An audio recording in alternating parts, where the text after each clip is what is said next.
All right, what you're looking at is a Navy version of a radio that's very similar to a BC348.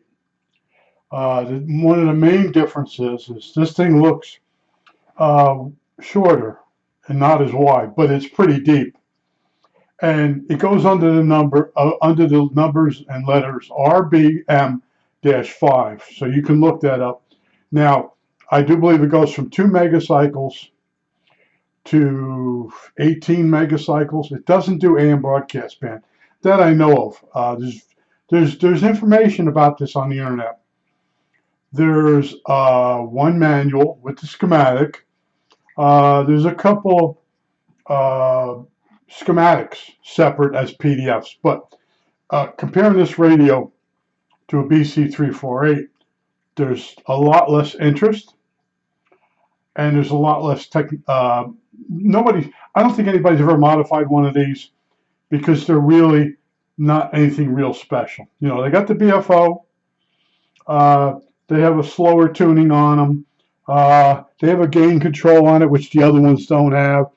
They have an output level. God only knows that output level, I guess, is the volume control. See, the Navy, it doesn't word things like the Army. So whenever you switch from doing something that's Army to Navy, I won't say it's backwards. It's just a little wackier. And you get used to doing Army manuals, which I have.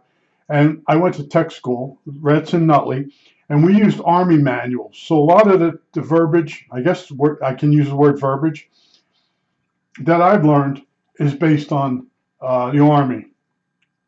So this is Navy, so I expected it to be a little bit different.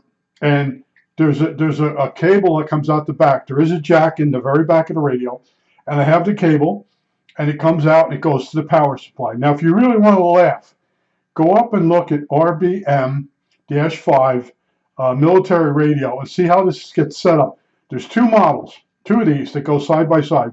One does long wave to medium wave, and then this one picks up. They have these tubings on a table that have guide wires between them. Like I said, once you get used to Army stuff, and then you see the Navy stuff, you sit there and you're like, really? You know, it's got a nice badge on it. I'm surprised the guy didn't steal it. Let me zoom in on the badge if it's possible. All right, the camera's still, the light's still causing a glare. Yep. All right, there you go.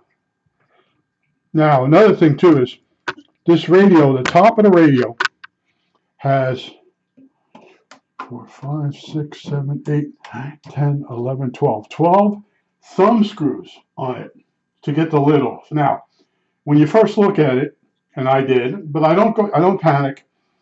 You look at it and you're like, why do they use so many thumb screws? Well, you unloosen them and then watch how the top comes off. All right, so all these thumb screws, let's make sure it's in the frame here.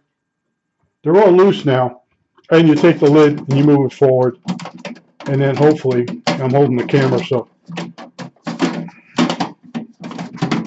I hate when you plan something. Now, when you look inside this, you'll say, wow, that looks like that's never been messed with. Camera works backwards. I'm looking at, yeah, okay, this way, that way. There's such a delay from the camera when I'm looking over at the monitor. Anyway, I also wanted to mention, this is basically what we would say is the BC348 circuit. Your RF can's a little bit nicer, weirder looking. Here's one of those. Make sure I get my finger on it. Wow, this is really freaking annoying. All right, back here is one of those oil caps. Paper caps, oil can. There's those. If you look at the schematic and you do some reading on this thing, you'll notice they mention the micro mold capacitors. So, you know, it's basically all the design of a BC348, but no place to put the power supply. So it has to come out the back. And that's the power supply. I ordered all the parts for. And that all went wrong. Right?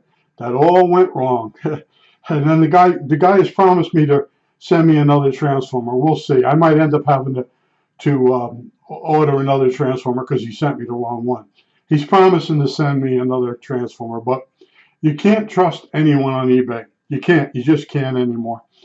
And but I just wanted to show you. You know, I bought this radio just to stay busy, and I was sitting there. You know, you look at eBay and you're like, that thing looks in really good shape. Now there is some dust on the knobs, and I found several websites where what the guy does is he buys one of these and he takes the front panel all apart, cleans the knobs, and puts it back together, and that's as far as it goes. So I'll probably go a little further.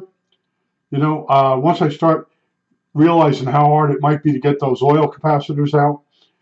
Because remember when I did the what was the one I just did? I got to think about it for a second. Was it a BC 142? Well, anyway, that last radio was a nightmare, and this thing looks just as bad. See, anytime the inside of a radio looks that nice, there's always a catch. You know, it's like I'm working with my tripod right now. But in other words, let's see if I'm in. This radio is in such great shape. You're like, nobody drilled any holes in it. Now, if you come back here and look down, there seems to be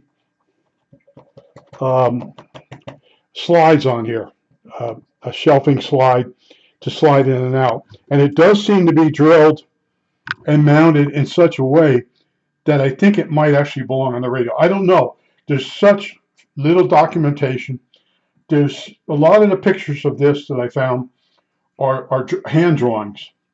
So I got to go look before I throw these out. Do they belong on the radio? But this come from an upcycle company. And what's happened is guys my age that own this crap, they're dropping like flies. And then their family, what do we do with that stuff? I don't know what it is. And then if you call another ham up, I got enough of that stuff. I don't need any more. And then younger guys would buy this in this type of shape to put on a shelf as a shelf queen, like in a man cave, because it does look unique looking. All right. And the downside of this is it doesn't do a band. You know, it does 80 meters, it does 40 meters, but it doesn't do like any part of the AM broadcast band. So you can't really even turn it on just to catch the weather. You're kind of screwed. Now, this works real nice. All right, let's go band 3. Let's go to bands. Let's go backwards here. Band 4, 200 to 1.200. Oh, 20 to 11. Okay, that's all the way up. Band 4, band 3, band 2. All right, so this thing goes from 2 megacycles all the way up to, what did I say? 20 megacycles, okay? So it just skims the top of the AM broadcast band. And I don't know if it'll go down low enough to all the way down. No, I don't think it's going to get down to Sweet 16. And then it's nice, this little pad feature. All the parts seem to be here. They could put the frequencies on for the day in here that'll be used. Let me make sure I'm in the frame. See what this camera, a lot of times I think it's looking at this, but it's not. And I gotta look back, and it works reverse on the computer screen. But I wanted to say, I think I thought it, I don't know if I said it. This is an RCA circuit. Your NC57s, which are nationals. On the bottom plate, a brown piece of paper stuck to the bottom plate of an NC57 tells you it's an RCA patent. Now, other radios, when you bounce around and look around, you'll find they mention that also. All the radios during World War II, most of those were an RCA patent. RCA was heavily into World War II, and they controlled all the patents. Everybody had to go through them, and it just, I didn't know that when I worked in RCA. I did not know what a jerk Sarnoff was. One guy told me one time that he hated the tube division so bad. And we were in Harrison. We were right across. You could see the other building from our building, the one in New York City. And he got so tired of seeing the neon glow of the tube company, RCA Tubes. He made them turn the sign around. He was a prick. Okay, well, you just say what he was. He was a prick, and he basically cheated. Was it the guy that came up with the Armstrong? The came up with FM, and Sarnoff told him no, no. And as soon as Sarnoff realized having an FM detector stage in a TV set would allow people to get a really clear audio, even if their picture was snowy. So he just dropped it into the TV set, into the one of the first black and whites, and he ran the guy through courts. Finally, Armstrong, what was this? Yeah, Edwin Armstrong. Anyway, he went upstairs, took an air conditioner out of the window, got all dressed up, and he jumped out and killed himself. And the wife ended up suing Sarnoff and getting $1 million. But Sarnoff just stole everything, you know. And I didn't know that when I was working. I would never work for a company whose founder was that rotten. I just wouldn't. I would quit. And I think that one engineer could see that on my face one day. I didn't know. I didn't know some of the stuff he was pulling. But they did tell me about them turning the sign around. See, that was the sign on top of our building.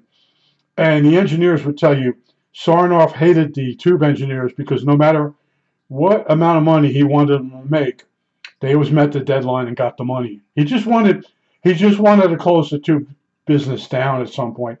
And I think when I was working there, I was working for the Sun, and he was only like a CEO of the company. They really didn't own it. The building I was in was originally Thomas Edison's lamp company in Harrison. If you want to go look it up. And then later on it became GE. And then GE was forced to break apart or whatever. There's a whole history. It broke apart, and the building I was in became RCA. And then there was an RCA in Princeton. There was also an RCA out here in Lancaster. Yeah, at one time, RCA was big. I mean, really big. And they started making some really bad mistakes. And where I worked for this one guy. He was terrible. He didn't know his electronics. And he'd make really bad decisions.